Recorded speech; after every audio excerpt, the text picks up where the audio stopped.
This sweater is going to be your new go-to. Comfy fit, bold texture, zipper finish.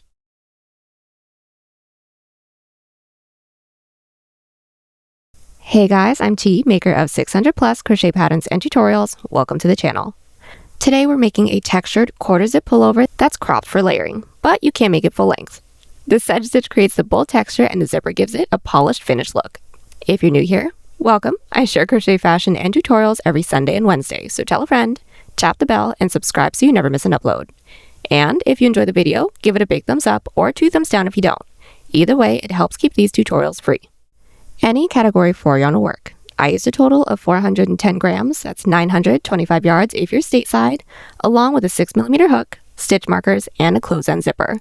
Pattern link below. Use offer code TCDDIY for a discount on orders over $9.99 and stay to the end for this week's pattern giveaway. We're using 5 stitches for this project. Half double crochets in the back loops for the ribbing, and sedge stitch for all that texture. They're all on screen now, pause to check it out. And if you're new, don't worry, these are all basic stitches dressed up for a modern look. Now this tutorial is made for a size small. You can adjust it for your size, and I'll explain how to in the video. So without further ado, here's how to crochet your own simple yet cozy quarter zip pullover sweater. This is where the sweater starts to take shape. We're starting with the shoulder and working towards the center, so the 2 front panels can kiss at the center. We're all going to grab our category 4 yarn and make a slip knot. Then we're all going to grab our 6mm hook. We're going to chain in multiples of 3, measuring from the top of our shoulder down to our waist, or your hips if you want full length. The instructions are going to be the same no matter the length.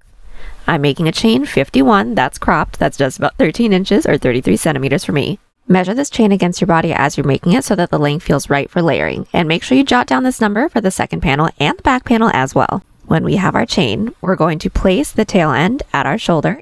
Now place your stitch marker into the chain in multiples of 3 at the tail end that's nearest to the corner of our underarm.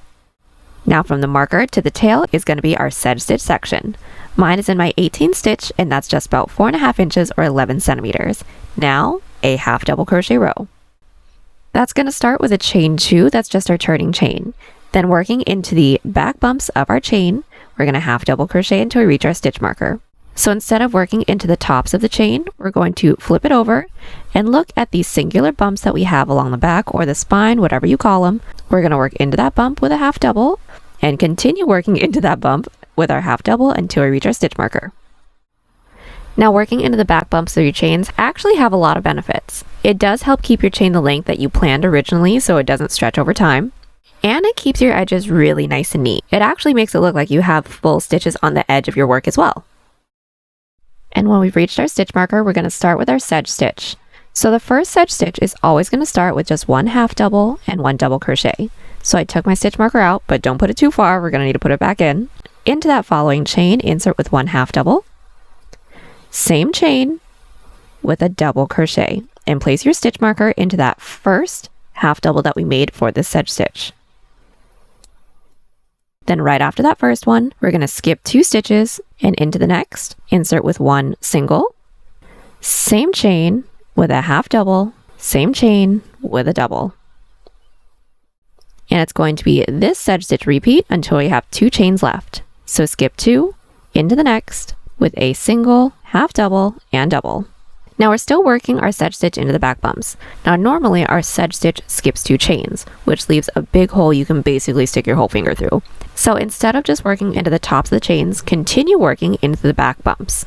That's going to pull our yarn even less, giving us an even cleaner finish, and those gaps way smaller. And when we all have 2 chains left, what we're going to do is single crochet into that last. We want to keep the top of the shoulder nice and blunt. So just place a single crochet into that last stitch and our row 1 is complete. We should have the same number of stitches as chains that we made. We're not doing any increases or decreases. Now we're going to start our row 2 with the same sedge stitch. So the first sedge stitch, unless stated otherwise, is always going to be just 1 half double and 1 double crochet into that first stitch. Then always skip the next 2 into the next with a single half double double. And repeat that sedge stitch until we have 1 stitch left right before our stitch marker. Now a really quick fun fact. We always skip 2 stitches right after a sedge stitch because that half double and double actually count as those 2 stitches. If we work into there, we will accidentally be increasing. And also, every sedge stitch is worked into the previous row's single crochet to get the texture that we want. And when we have just 1 stitch left right before our stitch marker, we're going to skip that stitch. And into that stitch marker stitch, it should be the same for everyone, no matter what size we're making. We're going to complete the sedge stitch with just 1 single crochet. Since this is the edge of the sedge stitch, make sure you're placing your stitch marker into the top of that single crochet. Then we're going to work 1 back loop half double into the rest of our stitches. So just through the next one, yarn over. Into the top of the stitch, there's going to be 2 loops. Into that back loop, we're going to insert with 1 half double crochet. That is what makes the ribbing detail. And at the end of the row, we're just going to chain 2, flip our work, and work 1 back loop half double crochet into every stitch until we reach our stitch marker. Then just do the same sedge stitch detail that we just did for our previous 2 rows. Now for this shoulder portion, that's pretty much it. We're going to continue the ribbing and sedge stitch rows until our work reaches about 2 inches past the tip of our shoulder, inward into the side of the base of our neck. And we're all going to make sure that we meet back right after an even number row so that we can shape the neckline together. Now this sweater features a drop shoulder detail. Now that construction is what gives its sweater its relaxed fit. So for now, we're not doing any increases or decreases. So basically right now, we're just building a rectangle. My rectangle just so happens to be a total of 22 and the width is about 8 inches or 20 centimeters. Now we're shaping the neckline so that the sweater sits comfortably and meets at the center of your chest. Start by placing a stitch marker at the base of your neck. So from the top, count down from the shoulder, make sure it lands in a multiple of 3. Mine is in my 12th stitch. That's just about 3.5 inches or 9 centimeters. Now the following rows are going to be exactly the same as the previous rows, but now we're stopping at the stitch marker, so just a hair shorter. So keep working our back loop half double crochets until it's time for us to do our sedge stitch, then sedge stitch until we are 1 stitch right before our stitch marker. Then once we reach those 2 stitches, we're going to skip that next stitch, and into that next, which should be the stitch right before our stitch marker, insert with a single crochet. Now this row is completed and it's just going to be our same sedge stitch rows. So chain 2, flip, sedge stitch until it's time to do our back loop halves, then back loop half into the rest of our stitches. Now double check your count here and make sure that you're writing this down. The stitch marker sets the balance for both sides. Now from here, just work these additional neckline rows until this can reach the center of your chest. And closing off this last front panel row, I'm just going to chain 1 and cut right after my 28th row, this width just about 10 inches or 25 centimeters. Now we're going to repeat this process for a second front panel that is done exactly the same way, but right after the second one, we are not going to cut. If possible, we're just going to place a stitch marker into there as a placeholder because we're going to do a mattress stitch once we have our back panel completed. Now speaking of our back panel, it balances the front. It's worked in one solid piece for structure and fit, so it's just another rectangle. We're going to make the same chain in multiples of 3 that matches the length of the front panel's shoulder down to the bottom. This is going to ensure that both panels align evenly once when they're seamed together. Then we're going to work half double crochets in the back loops only for the same number of total rows as the front panel. So my front panel had 28 rows for one, 28 rows for the next. My back panel is 56 rows. Now make sure you're keeping your tension consistent. This panel sets the sweater's overall width and drape. And if you guys love what you see, tap join to become a channel member and unlock exclusive perks. Then right after that, we're actually ready to seam it all together. So just place your front panel on top of your back panel, neckline within the center. Then we're just going to single crochet across both of the tops at the same time. So place your hook into the top corner stitches, pull through, and chain 1. We're working 1 single crochet in through every side row, in through both panels. So into that first side row within the front, find that top loop, insert.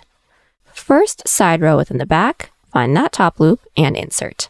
And I'm going to be weaving in my tail ends as I go because I do not wish to weave them in later. Let's do that again.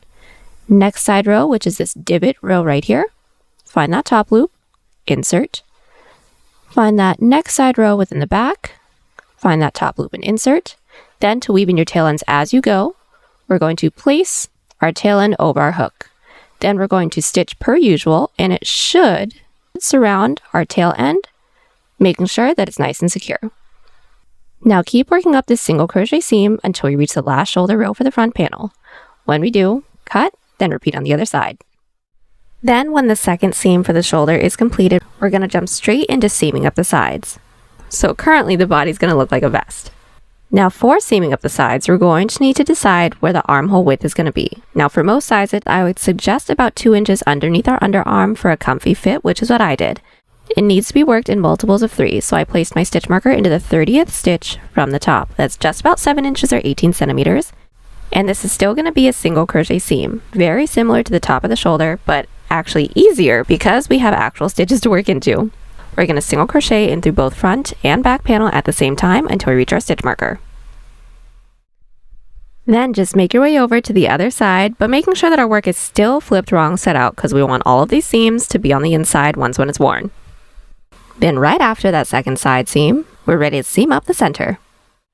First, we're going to place the stitch marker into the stitch where we'd like for the depth of the neckline to be, so at the base of the zipper. I placed my stitch marker into the 10th stitch from the top of the neckline. Now we're going to do our mattress seam. We're going to thread our yarn needle, then insert underneath the back loops of the first stitch on the right panel, then underneath the matching back loop on the other.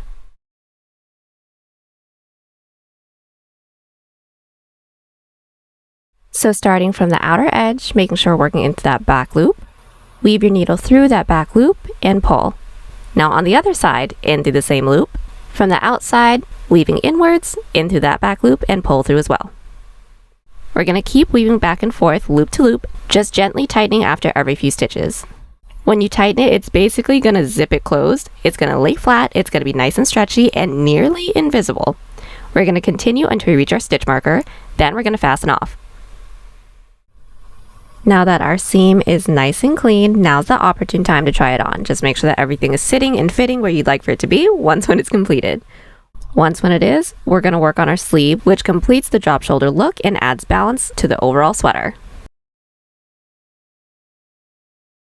Start with our work flipped right side out and place our hook into the stitch that's nearest to the side seam within the armhole. Then we're going to work a chain the length that we like for the sleeve to be. This can be as short or as long as you like. Mine's going to be 3/4, so I'm making a chain of 35. That's just about 11 inches or 28 centimeters. Then right after that chain, we're going to work a half double crochet row. Pretty simple. Just chain 2, that's our turning chain, and put 1 half double crochet into every chain, starting with the 3rd chain from our hook. Now this row doesn't need to be worked into the back bumps, just make your way down with our half doubles. At the end of the row, we're going to end with the same number of stitches as chains that we made. Then we're just going to connect it into the base by slip stitching into that second stitch into the base. So there's 1, there's 2. Into that second stitch, we're going to slip stitch into there to anchor down this first row. This slip stitch doesn't actually count as a stitch. Then we need to work our way up to the following row as well, so simply slip stitch up that next stitch into the base. That basically counts as our turning chain, doesn't actually count as a stitch.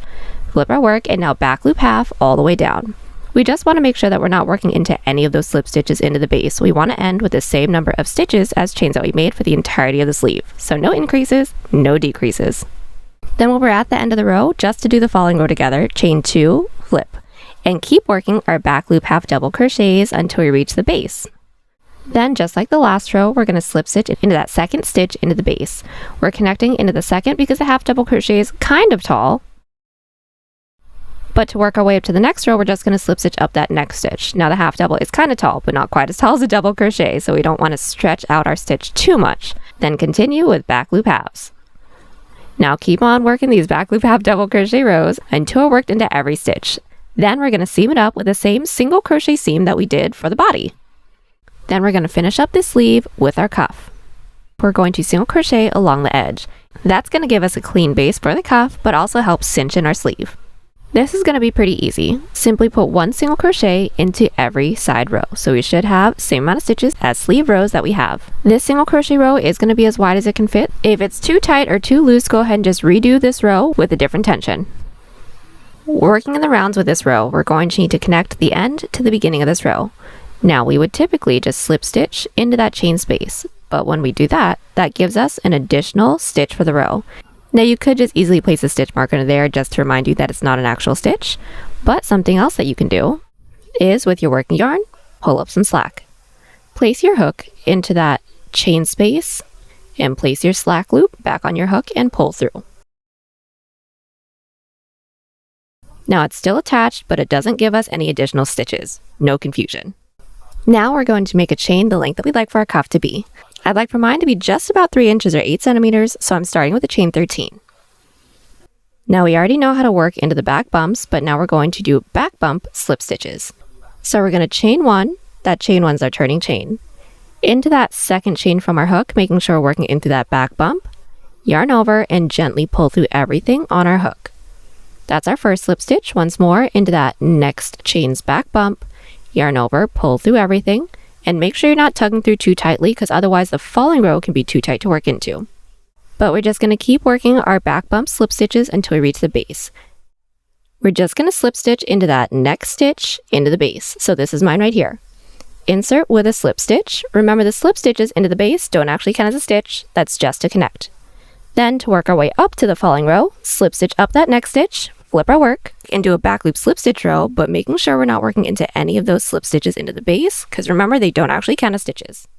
And now that we're at the end of the row, we're just going to chain 1, flip our work, and make our way back down with 1 back loop slip into every stitch, and keep repeating these 2 rows until we run out of stitches. Then we're going to seam everything together with an outside loop slip stitch seam. Now this seam is going to look like another back loop slip stitch row so that it blends in seamlessly with the cuff. So to do that, we're going to make sure that our work is slipped right side out. Inserting our hook into the corner stitches of both the front and the back panel, we're going to find that first loop within the front panel, insert only into that front loop. Next stitch into the back panel, insert only into that back, then yarn over and pull through all 3 loops on our hook. And that's our outside loop slip stitch seam. Now just keep seaming up our cuff until we run out of stitches, then repeat on the other side. Now since we've just completed the sleeves and the cuffs, we're going to work the bottom band, but the bottom band is actually going to be done nearly the same way as the cuff. So just to talk you guys through it, our work, flipped right side out, we're going to do a single crochet row, just 1 single crochet in through every side row. Then right after that, we're going to jump straight into the length of the bottom band by making a chain the length that we'd like for the bottom band to be. Mine, coincidentally, is going to be the same as the cuff, which is just 3 inches or 8 centimeters, so chain 13 for me. Then all the way around with our back loop slip stitches. Then just completing it with our outside loop slip stitch seam. Easy peasy, then we're going to do another back loop slip stitch section, but that is the collar. Now the collar is what frames the neckline and adds that nice, clean, sleek finish. So we're going to make sure our work is flipped right side out. Insert your hook into our neckline edge, then do a single crochet row all the way around. Now into each of our side rows that we have, whether if it's a side sedge stitch or the side half double crochets, we're going to alternate between 1 to 2 single crochets into each of those. Then into this first side row, find that top loop and insert with just 1 single crochet. We know how to do that already. Then into that next side row, find that top loop and insert with 2 single crochets. So there's 1, then into the top of that same side row with a second. And keep on working this single crochet row. Once we reach our regular stitches, just 1 single crochet in through each of those. Then at the other corner of our neckline, we're going to work a chain the length that we'd like for the collar to be. Remember that this is going to house the zipper as well. Now this is going to be done exactly the same way as our cuff and our bottom band. Coincidentally, again, I'd like for the height of my collar to be just about 3 inches or 8 centimeters, so that is a chain 13 for me. Then working back into the neckline, all the way back around to where we started. More back loop slip stitch rows, no increases, no decreases for that stretchy knit-like look. And when you're worked into the last stitch into the collar, we're just going to chain 1 and cut. Then we're going to add the star of the show, which is the zipper. Now a really quick side quest for the zipper, I need to shorten mine. First, we're going to mark the length that we want. So set the base of your closed end zipper at the base of our neckline slit. We're going to stitch across the teeth at the point to create a new stop. Now using the same color thread as the zipper, just make a good amount of passes in between those teeth. We want to make sure that this is thick enough so that the zipper doesn't fly off once we zip it all the way up. We're going to trim the excess zipper right above your stitches. Repeat on the other side. Your zipper is now the perfect length. Now onward to the quick zipper install. We're going to line it up neatly along the neckline opening. We're going to use the same yarn to sew it in place with a simple running stitch. We're going to make sure that the collar stays even on both sides, so just make sure that when you're pinning it down, the single crochet row aligns, because that's what's going to keep it look nice and crispy. Now, when it comes to the running stitch, keep your stitches small and even so that the zipper can glide smoothly. When that's completed on both sides, we're then going to fold the zipper tape over and secure it in with another row of running stitches just so we can hide the previous row of running stitches so that the inside looks nice and clean. We're going to repeat that on the other side as well. With the zipper being all sewn in, we are all done. Now just the last thing we're going to have to do is weave in all of our ends. And there you have it, y'all, your very own quarter zip pullover sweater. I absolutely love how this came together and I can't wait to see your spin on it. So be sure to share your masterpiece in the community tab so we can all cheer you on. Now, I want to hear from you guys. What color and length would you guys make this in? Drop your answer in the comments down below. Now enter this week's pattern giveaway for our cozy cable stitch beanie and matching leg warmers by answering how you wake up. Is it slow and calm or full of energy and ready to tackle the day? Now my wake up has to be full of energy, otherwise I will definitely fall back asleep. Now if you love this tutorial, hit that like button and subscribe so you never miss a new pattern. We drop fresh content every Sunday and Wednesday. And if you want more, find us on Instagram and TikTok at TCDDIY for behind the scenes content, pattern sneak peeks, and daily crochet inspiration. And if you like extra perks, become a channel member. You'll unlock exclusive discounts and fun BTS access that makes our crochet journey even better. And as always, thank you guys so much for watching. We always appreciate it. Happy hooking, and I'll see you on the next one. Bye!